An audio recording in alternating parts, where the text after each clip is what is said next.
they're blurring the line between bikes and motorcycle. We have another curious electric rideable device. It's the BeeCool Challenger. And today we're gonna learn all about it. We're gonna take it for a test ride and tell you what we love about it, what we hate about it, and who we think this is for. The assembly process was not super difficult. It's just a heavy bike. 106 pounds. It came really nicely packaged. One thing though, the light, the front headlight was damaged on shipping, but we called them, sent us a new one right away, so they're very responsive, and I think that is a plus in my book. This is a 48 volt, 30 amp hour battery system, so it's 1440 watt hours. The biggest battery we've ever seen in an e-bike. Should go up to 28 miles per hour. It's a class 3 e-bike with a 1000 watt motor. There are two options. You can get the 750 watt motor or the 1000 watt motor and a massive battery like Andrew said. But let's just go through this bike from top to bottom. On the right side of the cockpit, we have these faux leather grips with the twist throttle, a Shimano 7-speed thumb shifter, hydraulic brake levers. These look very similar to Tektro hydraulic brakes, but they're not the Tektro brand. In the middle, you've got this beautiful display. This is a really nice clear display. I'm pretty sure it's a TFT display because of just how crisp it is. Really quickly about the display, one of the things that I love about it, always be cool. And I like that power going up, just like that. I don't know, very satisfying. All right. Really crisp as I go through the pedal assist levels. Really smooth action. A really loud horn. First time we've ever had an actual car horn on an e-bike. This is a massive battery. This is where it's all stored. They make it look like a gas tank. Turn signals. So it's kind of got this pulsating effect. Turning on this light, really bright. Can angle it up and down. You got a plastic fender right here, 24 by 4 inch fat knobby tires with the quick release. For the brakes, we have 180 millimeter brake disc with 2-piston hydraulic brakes. The suspension says there's 130 millimeters of travel in the front suspension. I'd say what the kids are saying nowadays, that's sus. No way.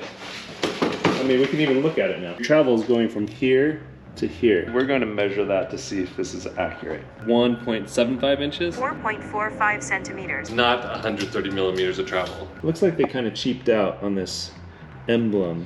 Yeah, it's just a sticker, and then there's a little hole inside of here, so when it got pressed down, you saw it broke the sticker. I would have liked to see something like a piece of metal. This is just a metallic sticker. The frame below it, it's a beefy frame. Look how massive this thing is. This is the biggest frame I've ever seen on a bike. This is rated for up to 400 pounds, and that's a big beefy rider on this big beefy bike. Motor hub cable in the rear, so if you're going to be doing a tire change, it's not going to be as painful to have to try to find it all the way back to the controller. And this suspension I actually like. It's stiff, it's coil suspension. The rear suspension works well. The one thing that doesn't work well for me is the seat. It's really hard. You can't really change it on this bike. You have to find that custom fits inside these holes. The other thing, just looking down here, I'm noticing the paint job is lacking. What quality is this derailleur? It's a Shimano tourney derailleur, which is on the lower end for Shimano. You have a 7-speed cassette here, but it's pretty small. On normal bikes, you see a lot bigger teeth on there, so it's surprising that it's so small. But in reality, this bike is really an all-throttle e-bike, and we'll talk about that shortly. And then that throttle is powering this motor.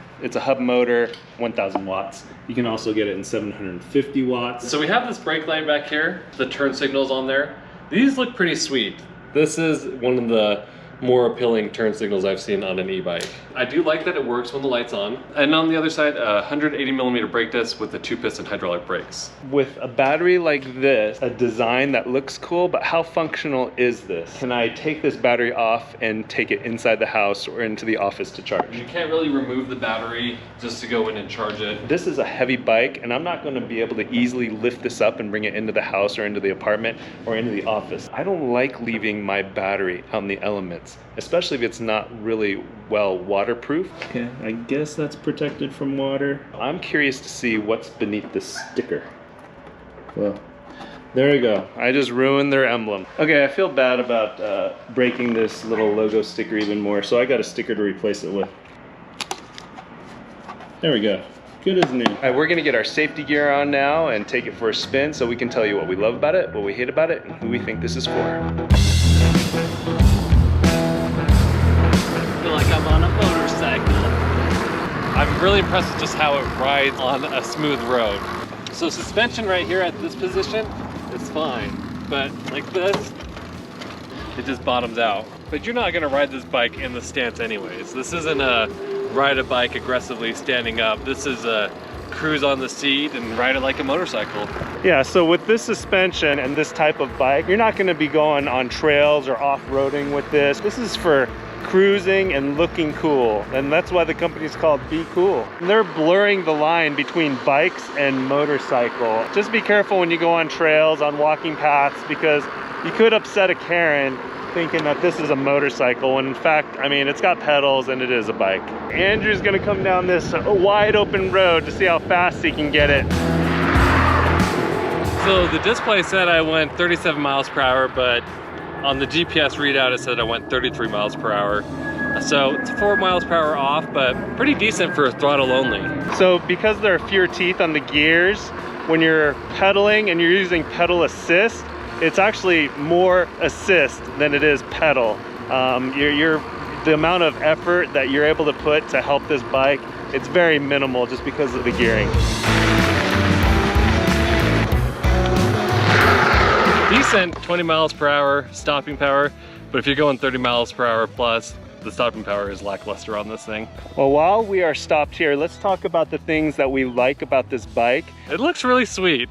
I feel like I'm riding a motorcycle. I've ridden a lot of motorcycles in my life, and I just feel like I'm riding a natural motorcycle experience. Acceleration is actually pretty good, and the top speed is really good. I would say the battery too is one of the shining stars of this bike. It looks great, and it's got pretty darn good battery. So it's not just all show, there is some go, and you can actually go a pretty long distance with this thing. 40 miles of range plus with just throttle only. So that's pretty impressive for an e-bike. We see maybe 15, 20 miles max on most bikes if you're using the throttle only. If you're looking for something like this, a bike that looks like a moped or a motorcycle, then this is something that you should consider. The turn signals look really great on this bike. I'm really surprised with how clear they are and crisp. The horn is amazing. Front headlight, it's nice and big, rigid, and looks cool at night, and has pretty good throw on it. And the display too is a very nice display with good animation, and it gives you the information you need. Yeah, this is by far the best display I've seen on an e-bike. The front suspension, meh, but the rear suspension is really nice, hitting some bumps. Really nice packaged looking bike, but there is some pretty significant flaws. And we'll talk about those at our next stop. We're having fun exploring on the BeeCool Challenger.